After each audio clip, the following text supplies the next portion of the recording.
Paulo, nakikipag-negotiate sa ibang network. Natawa lang si Paulo Contis nang kulitin ko kung ano ang pinagmitingan nila ni Ma'am Wilma Galvante. Sa mga hindi pa nakakaalam, connected si Ma'am Wilma sa Net25 bilang consultant sa programming. Kaya na-intriga kami sa meeting nila na ipinost ni Paulo sa kanyang Facebook account, kasama si Kuya Boy Abunda at ang dating taga-GMA7 na nasa Net25 na ngayon na si Joshua De Guzman. Great catching up bro Joshua De Guzman and Ma'am Wilma Galvante. Tatlong smile emojis, AAAANNNDDD. Tatlong laugh emojis. Na-intriga kami sa AAANNNDDD sa caption nito. Meron ba silang nilulutong project?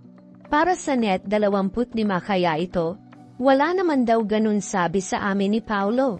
Nagkukumustahan lang daw sila dahil sa matagal na rin silang hindi nagkikita at nagkausap ng matagal-tagal. Nagkape lang, catch up lang kami ni Ma'am Wilma, matipid na text sa akin ni Paulo. Nasa post din niyang nandun si Kuya Boy, pero wala raw yun. Nagkita-kita lang daw sila roon sa chikahan nila ni Ma'am Wilma sa Quezon City. Huwag na raw ako ma-intriga dahil wala naman daw talaga. Hindi rin muna siya nagbigay ng anumang pahayag kaugnay sa biglaang pagkasibak ng tahanang pinakamasaya. Wala naman daw siyang kailangang sabihin pa. Nilinaw lang niya sa amin na wala raw siyang tampo o galit sa GMA7 dahil sa pagkatanggal ng noontime show nila sa Kapuso Network.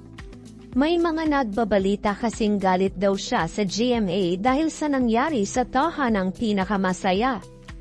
Ha? San galing yun? At bakit ako magagalit sa GMA? Bulalas ni Paulo. GMA has been very supportive of me ever since. Kahit nung mga panahon na mas hindi ako okay, they supported me. Walang reason para magalit o magtampo ako mayon. Medyo mainit lang talaga siguro yung balita sa nangyari sa tahanang pinakamasaya and GMA kaya maraming nakakaisip imbentong kwento para may pang-content sila. Ibigay na natin yun sa kanila.